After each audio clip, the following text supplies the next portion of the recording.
Selamat malam Pak Guntur Soekarno. Malam. Ya. Ini suatu kehormatan bagi Beta UFO, ada tamu yang sangat istimewa malam hari ini, Pak Guntur. Ya, terima kasih. Baik, sudah jam 8, Mas Doni. Acara akan saya buka. Nah, terima kasih bagi yang sudah bergabung. Sekali lagi kami ucapkan terima kasih bagi yang sudah bergabung. Malam ini di acara Beta Talks, tema yang akan kita kupas sangat istimewa. Temanya tentang sesuatu yang sangat Indonesia sekali, dengan menghadirkan narasumber pemerhati wayang, yaitu Raden Mas Doni Megananda. Nah, tema kali ini cukup menarik ya, jadi tentang salah satu budaya Indonesia yang sangat terkenal, yaitu perwayangan. Nah, bagi teman-teman yang ingin berkenalan atau mengetahui tentang narasumber kami malam ini, berikut akan saya bacakan mengenai riwayat hidup Raden Mas Rio Suryo Taruno atau Raden Mas Doni S. Megananda, SSI, MBA. Nah, beliau ini lulusan dari geografi UGM ya Mas, lalu mengambil Magister Manajemen FEB di UGM. Sehari-harinya adalah pemerhati wayang. Beliau juga bergabung dalam tim verifikasi dan tim manif desa atau kelurahan budaya daerah istimewa Yogyakarta. Lalu bergabung juga sebagai tim Jarlit Bapeda Kota Yogyakarta dan juga sebagai seorang profesional permusiuman dan manajemen atraksi tradisi. Wah, ini sangat menarik. Nah, juga sebagai Barahmus daerah DIY ya, Daerah Istimewa Yogyakarta, Asosiasi Museum Indonesia. Nah, demikian profil singkat dari narasumber malam kita hari ini. Nah, dan untuk Mas Doni, waktu dan tempat kami persilakan untuk menyampaikan materi untuk malam ini. Silakan Mas Doni. Ya, terima kasih Mas Reza ya, Mas Reza Ya. Wardana. Senang sekali bisa ketemu dengan Bapak Ibu sekalian pada malam hari ini. Assalamualaikum warahmatullahi wabarakatuh. Waalaikumsalam warahmatullahi wabarakatuh. Salam sejahtera bagi kita semua. Salam, Om Swastiastu, Namo Buddhaya, salam kebajikan dan rahayu. Ibu Bapak sekalian, di Beta Talks ini saya kira mungkin ini malam hari ini agak berbeda dari biasanya ya. Kalau kita biasanya malam hari dengan teman-teman komunitas Beta UFO atau Beta Talks ini kita bicara mengenai dari luar angkasa, tapi kalau sekarang kita bicara tentang wayang. Saya kemarin waktu diminta sama Mas Joseph sama Mas Nur Agustinus, saya kemarin ini ya agak sedikit surprise. Apa nanti teman-teman berminat gitu ya dengan ini, karena kalau yang biasanya yang suka alien atau suka luar angkasa atau peradaban luar angkasa gitu, biasanya mereka-mereka yang istilahnya sudah high tech atau kesukaannya itu tentang hal-hal yang sifatnya canggih gitu. Sementara wayang itu adalah budaya tradisi, budaya lokal kita yang sekarang ini banyak generasi milenial, generasi muda kita yang sudah banyak yang meninggalkan, ya, sudah banyak yang hilang gitu ya, semangatnya untuk mempelajari itu hilang gitu ya. Tapi saya bersyukur sekali kalau teman-teman di sini di Beta Talks ini masih masih nguri-nguri kebudayaan Indonesia kita. Nah, malam hari ini nanti sifatnya kita mungkin syarasehan ya Bapak Ibu sekalian. Di sini juga ada tamu kehormatan kita Pak Guntur Soekarno, juga ada Mbak Elvira ini dari teman kami dari Museum Sono Budoyo ya kalau nggak salah ya. Nanti moga-moga bisa ikut sama-sama, ada Pak Dr. Wijaya, ada bermacam-macam juga yang partisipan yang hadir pada malam hari ini. Kita nanti sama-sama untuk saling berbagi saja ya, karena saya yakin wayang ini adalah sebuah kebudayaan yang sifatnya luar biasa, holistik begitu ya. Jadi mungkin ada di dalam pandangan kita semuanya masing-masing ada sendiri, begitu. Jadi saya melihat wayang itu dari sisi ininya, saya lihat wayang dari sisi bentuknya. Oh, saya senang nonton pagelarannya. Oh, saya senang sekali melihat bentuknya yang aneka macam rupa, warna-warni dan lain sebagainya. Ya, itu. Ada yang mungkin suka musiknya, ada yang mungkin suka dengan gamelannya, karena gamelan itu dibilang adalah instrumen yang paling indah sedunia gitu ya, banyak dipakai untuk terapi kesehatan juga. Itu penelitian dari orang Barat malah, bukan dari kita sendiri. Nah, baiklah, tetapi Bapak Ibu sekalian, memang saya karena tugas saya menerangkan tentang wayang dulu, jadi izinkan saya untuk mulai share screen ya, Mas Reza ya. Saya akan mulai untuk share screen. Ini yang oke. Sudah kelihatan Bapak Ibu? Mas Reza sudah ya? Ini sampun. Share screen-nya? Nggih, sampun. Sampun Ya, oke ya. Baik, Bapak Ibu sekalian, biasanya nyapanya kalau teman-teman Betal Talks ini apa ya Mas Reza ya? Bapak Ibu kayaknya terlalu formal ya. Apa ya Mas? Tidak ada spesifikasinya sih. Teman-teman aja ya, teman-teman ya. Ya, Tapi nggih. ada yang lebih senior, jauh lebih senior, saya agak kurang enak. Ya, baik teman-teman sekalian dan Bapak Ibu, saya di sini akan sekarang bicara sesuai dengan judul, yaitu Wayang Indonesia, Sintesis Sejarah, Budaya, dan Mistis. Nah, judulnya memang dibikin demikian supaya agak heboh gitu ya, karena kalau nanti wayang tok apa gitu, mungkin nanti banyak yang itu topik yang biasa begitu ya, seperti itu. Oke. Jadi kalau kita bicara mengenai wayang, seperti yang tadi sudah saya sampaikan, Bapak Ibu sekalian, teman-teman, banyak arti kata tentang wayang. Ya, mungkin ada di antara kita yang mengenal wayang itu artinya ya bayang, begitu ya. Bayang atau yang efek yang ditimbulkan dari sesuatu benda yang kena cahaya, kan gitu ya. Jadi efek suatu benda yang ditimbulkan kalau kena cahaya menjadi berbayang, dan itulah yang menjadi wayang kita yang pertama, begitu. Ada yang arti katanya adalah bayangan, tetapi ada juga yang mengatakan bahwa wayang itu juga adalah mahyang, mewayangin sang hyang, wayanganing urip. Mewayangin sang hyang itu artinya adalah memperlihatkan bayang dari sang hyang, bayang dari leluhur. Oleh karena itulah kenapa kok kita kemudian akan masuk di dalam nanti bahasan mengenai mistis di dalam dunia pewayangan, atau justru kita sangat menghormati kita karena apa? Karena wayang itu adalah bayang dari leluhur kita, leluhur Nusantara. Nah, selalu yang menjadi topik yang menarik didiskusikan itu adalah tentang pertanyaan ini. Wayang itu dari India atau dari Indonesia? Banyak ya literatur yang menyatakan bahwa pagelaran wayang di Indonesia itu dimulai dari abad ke-7. Jadi sudah ada istilahnya pertukaran kebudayaan begitulah ya, yang datang dari luar, bahkan dari India dan lain sebagainya begitu. Tetapi banyak juga yang mengatakan bahwa pagelaran wayang di Indonesia itu bahkan dimulai sejauh sebelum itu, mungkin bahkan ratusan ribuan tahun yang lalu. Ya, sehingga dengan demikian maka bahkan sejarah dari India pun belum dimulai. Ya, jadi itulah wayang Indonesia yang asli begitu ya, yang dari leluhur.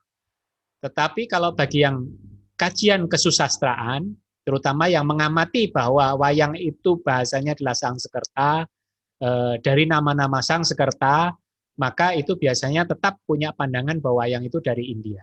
Karena apa? Karena nama-namanya adalah dari Sangsekerta. Dan kalau Sangsekerta berarti dari India, seperti itu. Tidak jadi masalah karena ada yang mengatakan juga wayang juga dari Tiongkok, ya, dari Cina dan sebagainya. Ya, ini adalah menjadi suatu diskursus yang menarik. Karena kalau kita tetap saja yang itulah yang kita pakai sebagai arti di dalam pewayangan. Sembahyang, kita kan mengenal apapun doa kita di dalam semua agama kita di Nusantara, tetap saja artinya adalah sembahyang. Sembahyang artinya adalah sembahyang, ya. Jadi menembah kepada Sang Gusti, ya, Sang Hyang Widitunggal, Sang Hyang Widiwasa. Baik. Nah, tetapi kalau di sini kita bicara lebih lanjut, wayang di Indonesia itu sudah diakui, sudah mendapatkan penghargaan World Heritage dari UNESCO, yang dikatakan bahwa wayang itu adalah masterpiece of the oral and intangible heritage of humanity. Jadi wayang kita di Indonesia pada tanggal 7 November tahun 2003 itu sudah menjadi wayang Indonesia sebagai karya besar umat manusia dalam pustaka lisan dan budaya tak benda. Itu wayang Indonesia. Jadi PBB, UNESCO itu menganugerahkannya hanya pada wayang Indonesia. Meskipun budaya wayang itu ada di banyak negara. Ada di Thailand, ada di Cina, ada di Vietnam, ada di Malaysia, ada di India, bahkan konon sebetulnya juga masih ada wayang di Turki sama di Arab. Tapi Arab itu katanya sudah dilarang sejak tahun 1950-an ya itu. Jadi yang menjadi istilahnya masterpiece itu hanya wayang Indonesia, tidak di negara-negara lain. Ini yang sebetulnya menjadi kebanggaan buat kita semua. Nah, sekarang saya akan menjelaskan kenapa kok wayang Indonesia yang istilahnya menjadi pusaka UNESCO begitu ya. Kenapa? Ya, format dasar dalam menetapkan wayang Indonesia itu yang pertama adalah kadar nilai warisan budaya tak benda yang luar biasa. Jadi UNESCO menganggap kadar warisan budaya kita itu luar biasa di dalam pewayangan itu. Ungkapan budaya bernilai tinggi dari segi sejarah, seni, sosiologi, antropologi, bahasa, dan sastra. Wayang Indonesia itu juga telah memenuhi 6 kriteria. Yang pertama yaitu nilai yang luar biasa sebagai karya agung ciptaan manusia. Nanti akan saya jelaskan di belakang. Kenapa kok bisa dinyatakan sebagai karya agung ciptaan manusia. Kemudian yang kedua, berakar dalam tradisi budaya atau sejarah budaya masyarakat yang bersangkutan. Jadi wayang itu sudah menjadi istilahnya sudah begitu luar biasa di dalam masyarakat Indonesia, khususnya masyarakat Jawa ya. Kalau misalnya bersyukur terhadap sesuatu biasanya dengan wayangan. Ya, di desa-desa masih banyak. Kalau misalnya setelah panen wayangan. Ini sebelum pandemi ya. Kalau pandemi kan kemudian tidak boleh ya untuk kita kumpul-kumpul dan segala macam. Tapi sekarang pun wayang sudah beralih ke YouTube ya, sudah beralih ke internet begitu.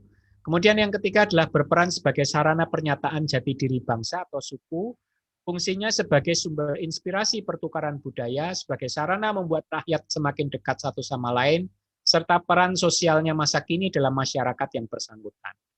Saya kira kalau ini sudah jelas ya. Artinya wayang itu sudah diakui. Ya biasanya kalau misalnya salah satu oleh-olehnya dari bangsa Indonesia itu biasanya adalah wayang. Cenderamata gitu ya, cenderamata kita biasanya salah satunya adalah wayang. Ya, saya masih ingat kemarin Mas Nur Agustinus juga yang diberikan kepada Bapak Roket itu yang roket internasional itu bentuknya juga tokoh wayang ya. Siapa itu yang pencipta roket di Amerika itu bentuknya juga tokoh wayang. Van Braun. Ya, Van Braun, ya, betul. Itu juga tokoh wayang yang diberikan sebagai cenderamata. Kemudian yang keempat, kegunaan dalam penerapan keterampilan dan sifat teknik yang diperlihatkan. Nanti akan saya jelaskan di belakang. Yang kelima, peranannya sebagai tradisi budaya yang hidup.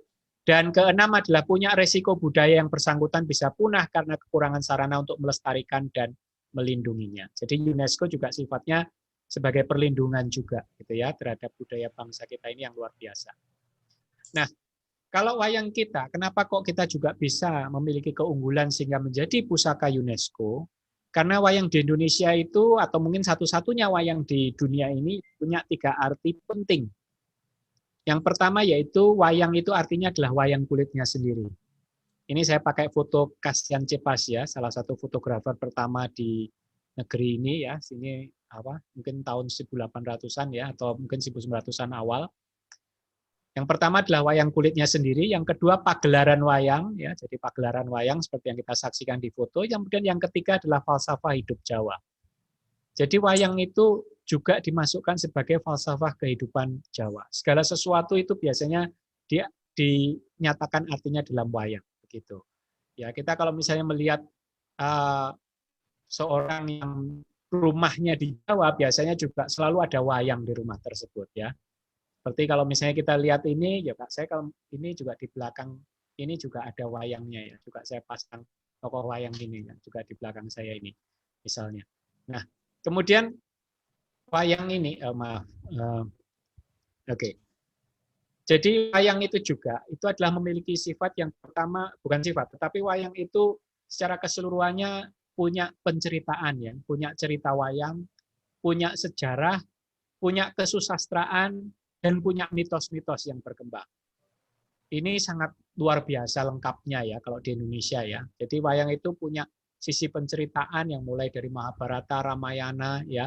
Bahkan kalau misalnya kita lihat secara kronologi, mulai dari wayang Purwa, wayang Madya, wayang Gedhog, sampai kemudian nanti ke wayang-wayang yang sifatnya kontemporer, walaupun itu masih kontemporer klasik kriterianya. Ada wayang Krucil, ada wayang Diponegoro, ada wayang-wayang klasik lainnya seperti wayang Beber, wayang Panji dan sebagainya begitu. Kemudian juga punya sejarahnya masing-masing ya. Ada unsur nilai kesusastraannya yang luar biasa karena wayang itu mulai dari kakawin, mulai dari babat sampai kemudian menjadi istilahnya balungan ya, naskah-naskah balungan yang ada sekarang ini itu luar biasa. Kemudian juga punya banyak mitos ya. Mitos itu tentu saja adalah cerita-cerita yang mengikuti di perjalanan kehidupan pewayangan. Wayang itu juga, nah ini sudah ada hubungannya ya dengan dunia kitab Beta Talks ini. Jadi wayang itu punya konsep kosmos ya. Jadi punya konsep alam ya. Dan termasuk luar angkasa juga nanti dibahas di dunia pewayangan. Punya konsep magis dan klasifikatoris. Kemudian wayang itu juga menjadi falsafah Jawa seperti tadi sudah saya jelaskan, kepercayaan Jawa, kejawen, dan juga punya sifat pasemon. Pasemon ini mungkin kalau bagi Bapak Ibu mungkin kurang begitu ini ya, sudah tidak familiar. Tapi kalau pasemon itu artinya menyindir tetapi tidak membuat orang yang tersindir itu merasa terluka hatinya. Begitu. Ya, susah sekali ya ini ya. Tetapi kalau di wayang itu bisa dilakukan. Kalau kita sekarang menyindir orang gitu ya, atau itu kalau di dunia sosial media itu kan kalau sekarang kriterianya udah nyinyir ya. Itu kita nulis itu udah pasti buat orang yang dinyinyiri tersinggung. Tetapi kalau di dalam wayang itu nyindirnya itu dengan pasemon itu ya, sehingga yang tersindir itu tidak sakit ininya, tidak sakit hati gitu. Nah, ini yang tadi saya ceritakan tentang bagaimana hubungannya dengan kita yang di alam semesta ini. Pengertian kosmos dalam pewayangan itu mempunyai pengertian gambaran mengenai keadaan dan kehidupan alam semesta, baik mengenai wujud maupun isinya. Kosmos itu terbagi atas mikrokosmos, jagat cilik ya, ini bahasa Jawanya, dan makrokosmos, jagat gede. Ya, mikrokosmos jagat cilik ini sebagai dunia batin manusia, sedangkan makrokosmos itu jagat gede sebagai dunia besar atau luas yang melingkupi dunia batin manusia. Kalau kita lihat ilustrasinya di sini, Bapak Ibu, nanti juga akan saya jelaskan ya. Ini kalau di dalam pagelaran wayang yang dipegang oleh dalang itu, gunungan itu adalah melambangkan alam semesta. Ya, jadi itu tidak sekedar hanya penanda saja, tetapi juga menjadi wujud dari alam semesta. Karena itu kalau sering dikatakan kalau misalnya yang versi wayang itu versi Wali Songo adalah bahwa dalang itu pertama kali memegang alam semesta. Artinya kalau penggambarannya sebagai Tuhan, maka Tuhan itu menciptakan alam semesta dulu, baru kemudian menciptakan makhluk-makhluk atau wayang-wayangnya itu kemudian hidup di dalamnya. Seperti itu. Nah, inilah gunungan yang tadi saya ceritakan. Ini juga salah satu karya besar dari Indonesia ya, karena hanya di Indonesia lah yang punya gunungan yang punya filosofi dan gambaran yang seimbang.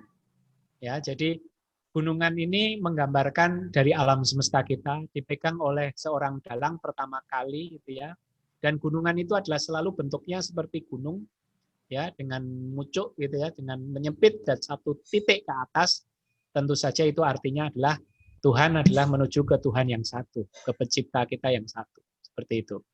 Ya, dan di situ ada bentuknya seperti gunung, ada gapura di dalamnya yang masuk ke istana dijaga oleh dua binatang yang itu adalah penggambaran dari kekuatan, yaitu harimau dan banteng, ya, dijaga oleh dua raksasa gitu ya, juga ada kalanya juga sebagai penjaga gerbang. Itu semuanya punya filosofi yang keren banget gitu ya untuk di gunungan ini ya, seperti itu. Nah, gunungan-gunungan ini yang ada di atau Kayon itu ya, Kayon yang menjadi nama dari museum wayang kami di Jogja, Museum Wayang Kekayon. Ini adalah kayon atau gunungan gitu ya, yang selalu dipertunjukkan kalau di dalam pagelaran wayang ya, luar biasa, mulai dari Bali ya, mulai dari kayon Jagat Gumelar, ada kayon macam-macam ya, ini luar biasa sekali. Nah, kemudian juga kalau misalnya kita saksikan Bapak Ibu sekalian, kita di sini tuh punya apa ya istilahnya filosofi yang sangat kuat di tokoh wayang kita masing-masing ya. Kalau misalnya kita kasihkan contoh di sini misalnya Raden Werkudara ini ya, di sini ini kesemuanya yang dari ujung rambut sampai ke ujung kakinya ya, busananya dan sebagainya itu semua ada nama dan ada filosofinya ya. Kenapa kok pakai pupuk mas Rineko Jaruting Asem ya, ada gelung Minangkoro, ada sumping kuda sinumpet, ada poleng, kenapa kok pakai kainnya poleng gitu ya, itu ada semuanya, ada ininya ya, ada penjelasannya. Tapi untuk menyingkat waktu mungkin Ibu Bapak sekalian ya bisa lihat ini di Google ya, nanti juga ini PDF-nya ini juga bisa untuk Bapak Ibu sekalian kok ya. Nanti itu ada penjelasannya masing-masing ya. Itu luar biasa sekali. Juga penggambaran karakter-karakter dari wayang ya, penggambaran karakter-karakter yang di dunia pewayangan ya, bagaimana kita membedakan antara yang tokoh yang jahat dengan tokoh baik atau tokoh pahlawan itu sudah kelihatan. Bahkan kalau misalnya sering dibilang kalau misalnya orang nonton pagelaran wayang itu dari jarak jauh pun dia itu udah tahu karakter wayang apa yang ada di layar pada saat itu. Itu luar biasa sekali kan berarti bentuknya.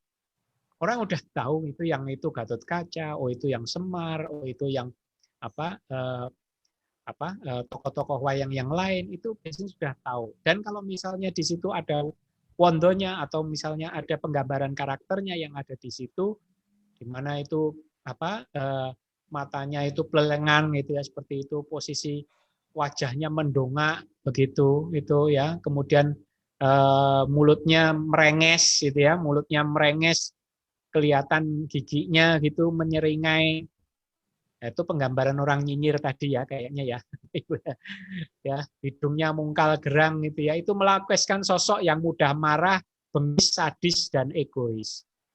Cocok nggak kira-kira kalau misalnya kita lihat di karakter manusia yang di sekeliling kita kalau yang kurang baik seperti itu ya. Kemudian kalau posisi penggambaran yang baik atau sosok kesatria gitu ya, biasanya wajahnya menunduk.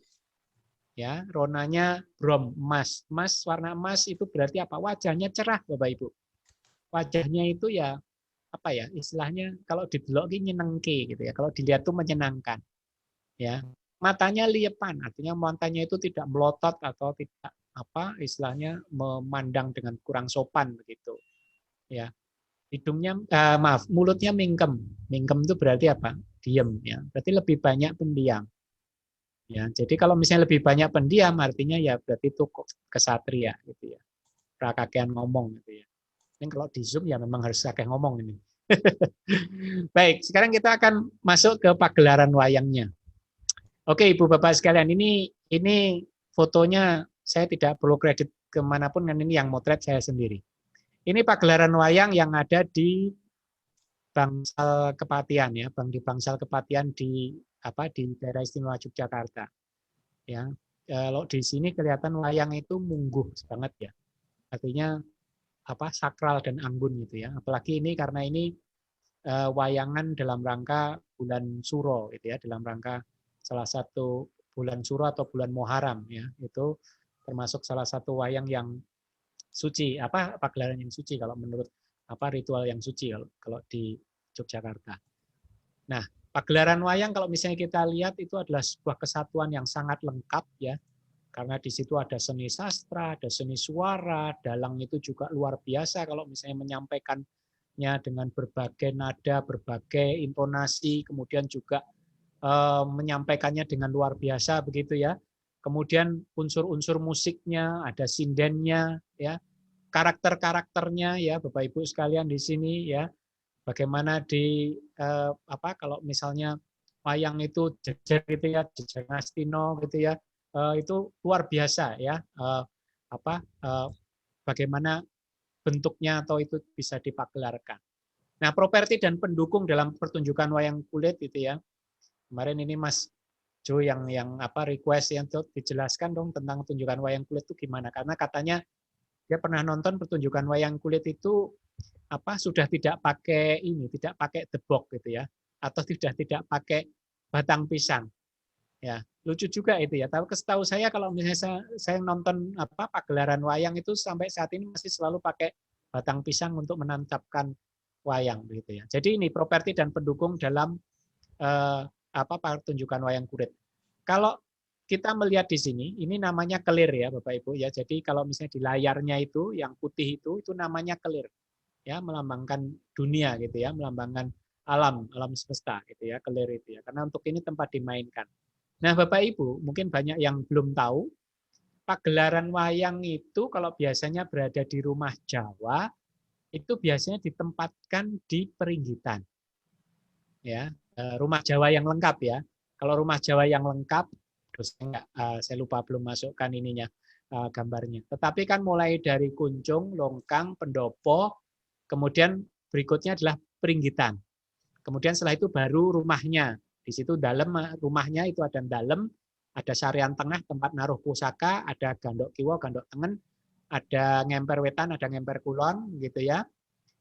Seperti itu. Nah, tempatnya untuk wayangan kalau di rumah Jawa itu biasanya ada di Peringgitan atau papan kanggo nanggap Pringgit Purwo. Ya, Peringgitan itu kan berarti tempatnya untuk nanggap pringgit atau tempatnya untuk wayangan di situ. Kalau pendopo itu tempat untuk menerima tamu. Ya, Peringgitan itu agak ke dalam. Ya, biasanya di situ itu tempat untuk pagelaran wayang, di mana yang punya gawe atau yang pemilik rumah itu berada di dalam rumah, jadi berada di balik menghadap ke dalang. Jadi para pemilik rumahnya itu di balik layar, ya, berada di balik layar. Sementara kalau tamu-tamu itu berada di belakang para niyogonya. Jadi seperti gambarannya tadi. Nah, seperti ini. Ini kita kalau di pendopo, tamu-tamu ini di luar, tetapi kalau misalnya yang kagungan dalam ini berada di sini. Jadi kalau sebetulnya yang posisinya pemilik gawe ya, yang pemilik rumah itu melihatnya ya bayangan ini Bapak Ibu. Jadi bukan lihat seperti sekarang ya. Kalau kita sekarang lihat TV itu kan kita lihat punggungnya dalang, sekaligus kita melihat wayangnya ya, seperti itu. Tapi kalau zaman dulu yang biasanya dilakukan adalah pemilik rumah itu yang justru nonton ini bayangannya. Dan itu sebetulnya jauh lebih atraktif. Kenapa? Karena bayangan itu bisa dimainkan oleh sang dalang luar biasa sekali ya. Bisa kelihatan besar, kecil ya, dan luar biasa sekali ininya. Nah, seperti itu kurang lebih ya. Ini saya ceritakan tentang kelir panjang banget. Kemudian kalau yang bunyi pek itu cek itu namanya keprak. Ini dimainkan dengan kakinya dalang ya, kaki kanan ya, kaki kanannya dalang. Kemudian belencong ini adalah lampunya ya, jadi lampunya ini yang ada di depan sini. Kemudian ini adalah simpingan kiwo atau simpingan kiri, jadi wayang yang berada di tataran kiri. Dan ini adalah simpingan tengen atau kanan, jadi wayang yang ditata sebelah kanan. Ini debok atau batang pisangnya. Kemudian ini cempolo. Cempolo itu adalah yang dibunyikan dok dok dok dok dok dok dok gitu ya. Oleh sang dalang itu biasanya pakai tangan kiri, kalau misalnya pas yang tangan kiri tidak memainkan wayang. Kemudian di sampingnya dalang itu ada kotak wayang. Nah, biasanya sekarang dalang-dalang umumnya sudah ada asisten yang mengambilkan juga tokoh wayang. Nah, ini ada dalangnya, ada pangrawit atau wiyogo, kemudian ada sinden atau swarawati atau gerong kalau yang laki-laki. Kalau sekarang ini biasanya rata-rata sinden itu menghadap ke penonton.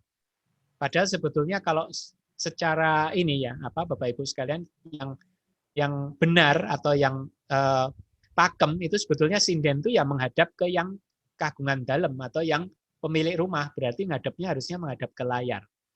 Nah, sayangnya itu yang sekarang pagelaran wayang seperti itu adalah yang pagelaran wayang ritual atau yang dipertunjukkan di keraton atau di Pakualaman gitu ya, atau ya pokoknya yang wayang ritual khusus itu seperti itu.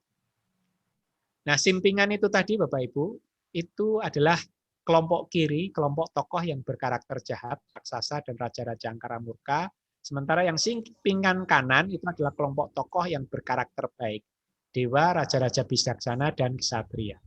Tetapi meskipun demikian Bapak Ibu, kalau misalnya kita melihat secara sekilas saja, tokoh-tokoh wayang itu sebetulnya tidak terlalu jauh berbeda, gitu ya. Nah, walaupun tadi memang ada yang gusen, tadi yang ada yang matanya itu melotot atau kemudian giginya keluar kayak gitu ya, itu berarti tokoh jahat.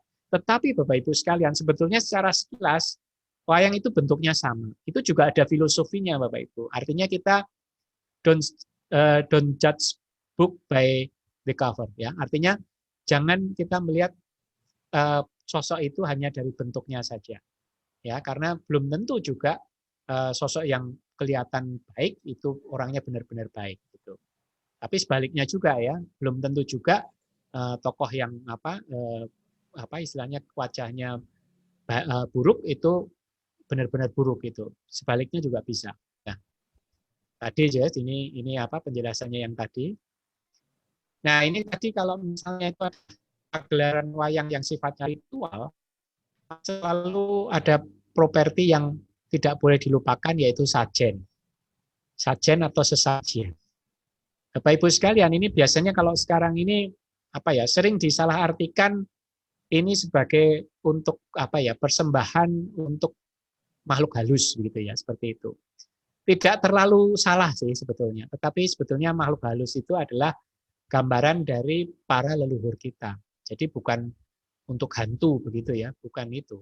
Ya, tetapi ini sifatnya adalah lebih kepada penghargaan kepada para leluhur begitu. Dan tentunya setelah ini kan sajen ini juga biasanya dimakan kita juga, maksudnya setelahnya juga dilorot gitu ya. Kalau lorot bahasa Jawa itu artinya ya kemudian dimakan sendiri bareng-bareng. Jadi sebetulnya sajen itu bukannya terus dimakan oleh danyangnya atau dimakan oleh makhluk halus, itu enggak ya. Jadi tetap saja sebetulnya ini adalah sesuatu yang fungsinya untuk memperindah sekaligus menghargai beliau-beliau yang rawuh pada saat pagelaran wayang. Seperti itu. Sama kan seperti kalau misalnya kita mungkin datang ke orang tua kita gitu ya. Biasanya kan kita pasti nek jenenge mantu sing genah gitu ya. Itu kan biasanya selalu juga membawa oleh-oleh atau membawa bawaan gitu ya. Itu. Dan kalau kita di pagelaran wayang karena itu sifatnya juga adalah pagelaran di mana kita tadi pada mewayangi yang itu tadi, ya tentunya juga ada sesuatu yang kita persembahkan juga untuk beliau-beliaunya. Nah, saya percepat, ini slide-nya masih banyak ya. Oke, proses pembuatan wayang kulit ya. Jadi ini sekedar gambaran saja ya, karena saya juga bukan ahlinya. Tetapi Bapak Ibu sekalian bisa lihat di sini kulit itu dengan cara dikeringkan ya, dijemur dengan dipentang atau ditarik. Kemudian dinyorek, membuat pola gambar wayang pada kulit yang sudah dikeringkan. Kemudian natah ya, memahat dan memotong pola yang sudah digambar pada wayang kulit itu ya. Kemudian yang berikutnya adalah nyingging. Nyingging itu artinya adalah mewarnai wayang yang sudah dipahat. Kemudian yang berikutnya adalah nggapiti ya. Nggapiti itu berarti memberi tangan dan kaki pada badan tangan wayang yang sudah selesai ya. Jadi ini tangkainya itu ya, itu namanya gapit. Nah, ini adalah komponen-komponen yang ada di dalam wayang kulit ya. Jadi ada tatahan, sunggingan, gapit, tuding, gegel dan tali. Saya lupa ini bacaannya gegel, saya lupa. Jadi yang pertama ini adalah tatahan atau pahatan. Ya, kemudian yang kedua ini sunggingan, tadi sudah saya jelaskan. Ya. Jadi pewarnaannya, ya, bahan untuk mewarnainya itu cat dan prodromas. Cara mewarnai wayang dimulai dari yang muda ke warna yang tua atau sering disebut dengan gradasi. Jadi kalau Bapak Ibu, kalau misalnya satu koleksi wayang ini nilainya itu ya minim itu 1 juta, 1,5 juta sampai 5 juta, saya kira juga wajar ya. Ini buatnya susah sekali. Gapit ya, gapitnya ini ya, tangkai pada badan wayang, kemudian tuding, tangkai pada tangan wayang, gegel ya, engsel penyambungan pada tangan ya. Jadi ini supaya ini bisa bergerak ya seperti itu. Kemudian ada tali ya, benang untuk masang gapit pada wayang. Jadi seperti yang saya jelaskan memang cukup rumit ya ininya ya, apa namanya, pembuatan wayang itu. Nah, wayang Indonesia adalah kebanggaan dunia ya. Di sini saya juga senang sekali kalau bisa membawa wayang ini di acara internasional seperti di World Culture Forum itu tahun 2013 dan tahun 2016 ya. Saya baru cuma 2 kali ya World Culture Forum ya. Ini juga salah satu dari wayang kami itu dibawa oleh Peter Carey di Galeri Nasional. Oke, sekarang saya akan memasuki bagaimana sejarah pewayangan itu yang kemudian juga termasuk sebagai salah satu bagian dari leluhur Nusantara. Sering dibilang bahwa leluhur Nusantara kita ini, peradaban leluhur Nusantara kita ini adalah berasal dari Sang Bathara Antigo atau Tokoh gitu ya, dan juga dari Semar atau Sang Hyang Bathara Ismoyo. Ini terbalik nih kayaknya ya. Jadi wilayah barat atau utara kita itu dijaga oleh Ki Lurah Sarawita atau Mbilung gitu ya, dan Ki Lurah Togok. Sementara wilayah selatan dan timur itu ada Ki Lurah Semar, Ki Lurah Gareng, Ki Lurah Petruk, dan Ki Lurah Bagong. Ini salah cetak ini ya, maaf. Ya, jadi seperti itu. Dan di wayangan kita juga, wayang Nusantara kita juga, ini yang punya silsilah dinasti Barata. Ya, ini potret kami yang ada di vitrinnya di Museum Wayang Kayon. Mulai dari Sang Hyang Wenang, Sang Hyang Tunggal, Bathara Guru, seterusnya ya sampai ke Parikesit yang terakhir. Ya, Sang Hyang Wenang ini kami dulu pernah ada tokohnya, nggak kerso dipamerkan selanjutnya. Oke, ini adalah wayang kadewatan, ya, wayang kadewatan, wayang yang dewa-dewa. Saya kira ini juga cukup menarik ya. Bagaimana dunia pewayangan kita ini tidak hanya membahas umat manusia aja dalam tanda kutip, tapi juga dewa-dewanya juga dibahas gitu ya. Seperti itu ya, mulai dari Bathara Narada di hadapan Bathara Guru, Sang Hyang Penyarikan ya, kemudian Bathara Bromo dan lain sebagainya. Ini luar biasa sekali. Wayang klasik ya, wayang klasik kita ini terdiri dari wayang kulit Purwo, wayang kulit Madya, dan wayang kulit Gedhog. Wayang kulit Purwo itu punya gagrak Yogyakarta, punya gagrak Surakarta, dan gagrak lainnya. Ya, dan ini contohnya, Bapak Ibu sekalian, ini wayang kulit Ramayana. Ya, wayang kulit Ramayana, tentunya ceritanya adalah cerita Ramayana, dan cerita Ramayana ini termasuk yang paling favorit ya, karena bahkan wisatawan-wisatawan yang dari negara-negara yang belum kenal wayang sekalipun, itu mereka ingin tahu cerita Ramayana. Ya, cerita percintaan yang paling sepanjang zaman ya, yang zaman. Malam Minggu ya, jadi cocok kalau kita ngomongin ini. Ini kemudian Mahabharata ya, Mahabharata ya, cerita Baratayuda itu adalah peperangan yang sangat dahsyat gitu ya, dan ini tokoh-tokohnya yang dari Pandowo gitu ya. Sebetulnya Baratayuda itu sebetulnya kalau misalnya kita lihat filosofinya semata-mata bukan untuk mengajari kekerasan, walaupun ceritanya intinya adalah peperangan, karena sebetulnya itu adalah yang perang itu ya hawa nafsu kita gitu ya. Hawa nafsu kita itu dilambangkan dengan ya Kurawa itu. Makanya Kurawa itu jumlahnya pasti lebih banyak daripada Pandhawa. Ya. Kurawa kan ceritanya kan 100. Ya, jadi Ibu Bapak sekalian kalau mau lihat 100 wayang Kurawa itu adanya di Museum Wayang Kayon di tempat saya. Ya, jadi itu semua tokohnya 100 wayang Kurawa itu ada, ya itu. Dan itu sering gambarannya kok 100 ini kok lawan 5 gitu ya gitu. Karena ya namanya hawa nafsu itu selalu pasti lebih banyak dari hal yang baik. Ya, contohnya kita ingin untuk melakukan hal yang baik. Tetapi pasti selalu ada gangguan, ya. Kita mungkin pengen belajar di webinar pada malam hari ini. Nah, mbok lebih alung nonton TV. Oh, mbok saya main aja gitu.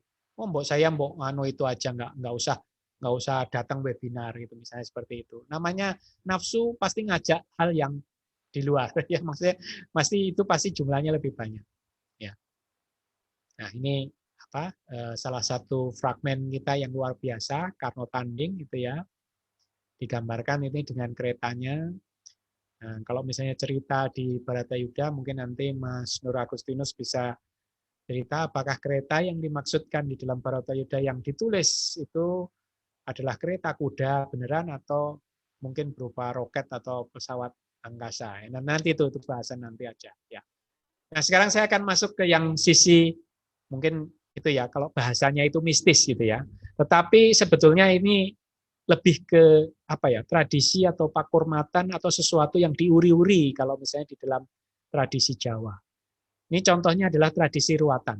Ruatan pasti selalu ada wayangan. Dan Bapak Ibu sekalian juga banyak yang asing dengan istilah ruatan. Ruatan intinya adalah ritual pembersihan. Ruatan diri dan keluarga, ruatan bangunan atau lingkungan, atau ruatan wilayah. Jadi biasanya kalau di dalam ruatan itu kita punya pagelaran wayang yang sakral, namanya Murwakala, yang merupakan ritual sakral yang dilakukan oleh dalang khusus yang memiliki kemampuan dalam bidang ruatan. Jadi ritual pangruatan bocah Sukerto itu artinya adalah bocah yang harus diruat. Sebutannya tetap bocah meskipun mungkin yang diruat itu mungkin usianya sudah lebih dari 50 tahun, tetap saja namanya sebutannya bocah Sukerto gitu ya. Dipotong rambut serta mengikuti keseluruhan tata upacara dan menurut kepercayaan masyarakat Jawa, kesialan dan kemalangan sudah menjadi tanggungan dari dalang karena anak Sukerta itu sudah menjadi anaknya dalang gitu, seperti itu.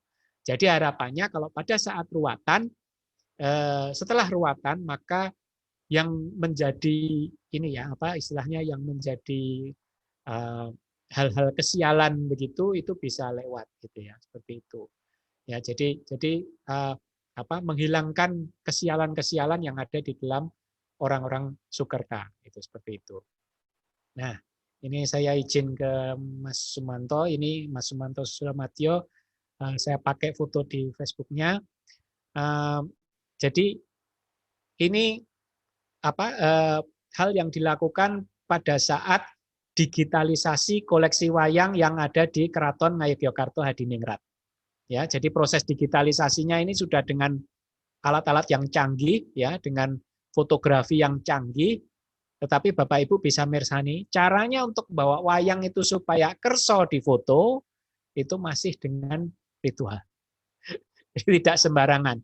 Karena menurut beliau-beliau yang mengalami proses seperti ini, kalau tidak diperlakukan seperti ini, wayangnya itu tidak kerso di foto.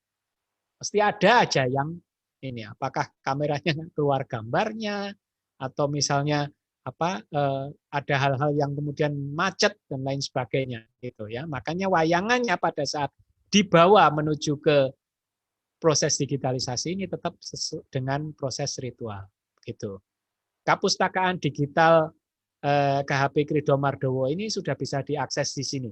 keratonjogja.id kapustakaan. Ya, ini ada di sini.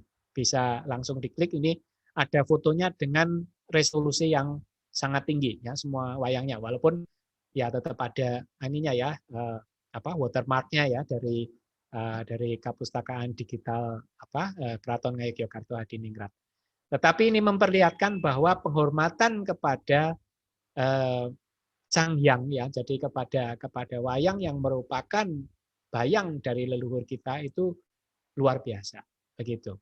Ya, karena pada intinya pagelaran wayang kalau bagi mereka yang sangat menghormati, intinya adalah pagelaran wayang itu adalah leluhur-leluhur itu bicara melalui sang dalang.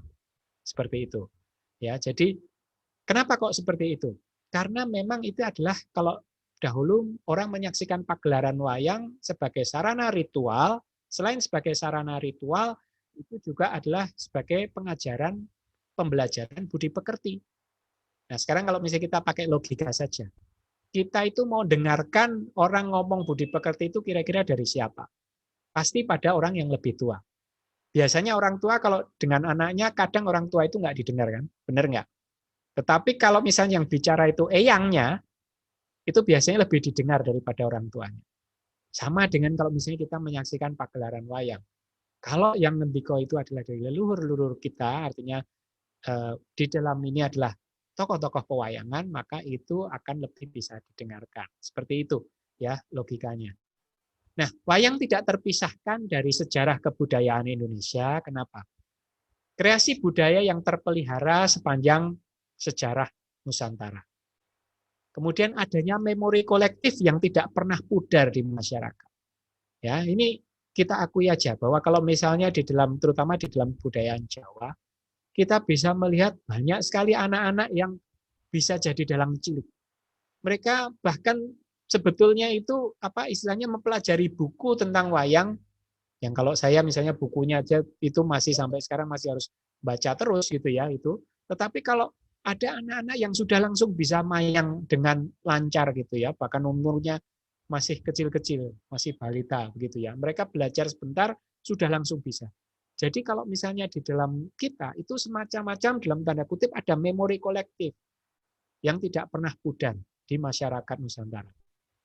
Kemudian yang ketiga adalah kedekatan penceritaan kehidupan dari segala sisi keseharian masyarakat dan selalu ada wayangan saat upacara adat baik komunal maupun personal. Jadi upacara adat komunal itu misalnya seperti merti desa, kemudian gugur gunung itu ya seperti itu, kemudian saat panen ya, kemudian saat bersyukur terhadap misalnya pendirian gedung dan sebagainya. Itu upacara adat komunal maupun personal, daur hidup kehidupan. Jadi biasanya masih banyak kalau di masyarakat Jawa itu kalau misalnya Supitan itu nanggap wayang atau mungkin anaknya wisuda nanggap wayang ya, walaupun mungkin sekarang jarang ya karena mungkin wayang itu dianggap mahal gitu ya, dianggap kesenian yang cukup mahal, tetapi banyak yang masih melakukan seperti sekarang. Bahkan banyak yang itu adalah merupakan apa itu istilahnya ya, nadar atau pokoknya kalau saya sukses di ini, saya nanti nanggap wayangan gitu seperti itu. Kemudian yang berikutnya adalah menjadi bagian dari filosofi kepemimpinan. Sampai sekarang masih banyak filosofi kepemimpinan itu berdasarkan dari pewayangan. Kemudian wayang itu tercatat dalam naskah, prasasti, candi, bangunan, dan banyak bukti sejarah lainnya. Ritual dan sajiannya senantiasa terjaga, tidak berubah dan lestari dengan segala dinamikanya. Ya, sampai sekarang tidak ada satupun dalang itu yang misalnya berani mengubah tokoh-tokoh, terutama tokoh-tokoh yang inti itu untuk kemudian menjadi tokoh dagelan misalnya.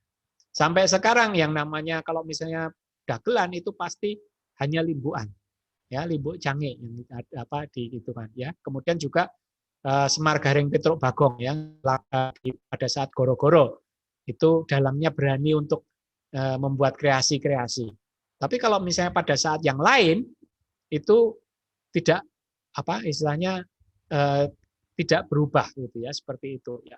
Tokoh Gatot Kaca, tokoh Kresna, tokoh Puntadewa itu semuanya pasti serius gitu ya, seperti itu.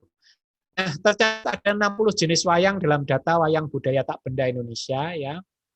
Banyak sekali ya. Jadi Bapak Ibu sekalian ini memperlihatkan luar biasanya kekayaan wayang kita.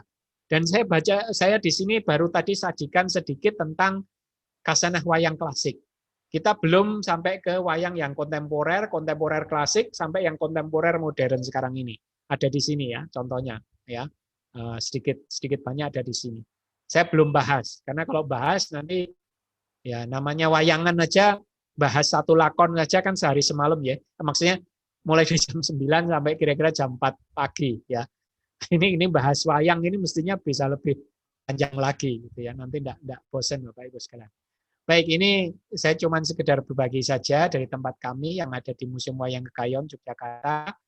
Museum Wayang Kayon Yogyakarta kami beberapa prestasi kami ya, nominasi Museum Bersahabat, nominasi Museum Kearifan Budaya Lokal, dan beberapa sedikit prestasinya. Dan ini tadi sudah istilahnya sudah dikenalkan oleh Mas Reza, ini saya, dan saya dengan senang hati untuk menjawab Bapak Ibu sekalian kalau yang sesuatu yang bisa saya jawab, ya. Jadi pada intinya Bapak Ibu, saya di sini lebih kepada ini ya, apa istilahnya sharing aja ya. Sharing tentang hal-hal yang sifatnya pengenalan wayang. Mungkin kalau bagi Bapak Ibu sekalian yang sudah ahli wayang, hal-hal yang tadi saya kemukakan mungkin Bapak Ibu sudah wah, aku ngerti kabeh gitu ya, seperti itu. Saya lebih sifatnya memang lebih hal itu memang apa ya istilahnya saya lebih ke mengenalkan ya. Saya lebih suka kalau di museum itu sifatnya adalah mengenalkan. Karena selanjutnya itu kita bisa berdiskusi, bahkan saya yakin sekali Bapak Ibu sekalian bisa memperkaya dari pengertian-pengertian wayang yang sudah kami sajikan pada malam hari ini. Mungkin demikian yang bisa saya sampaikan. Monggo kita bisa berdiskusi malam hari ini. Kami sebelumnya ucapkan terima kasih dan terima kasih juga atas perhatiannya, dan ini layarnya saya kembalikan ke Mas Reza. Biasanya kalau sambutan itu kan waktu dan tempat ya, kalau sekarang biasanya waktu dan layar kami kembalikan. Terima kasih, monggo silakan. Terima kasih Mas Doni.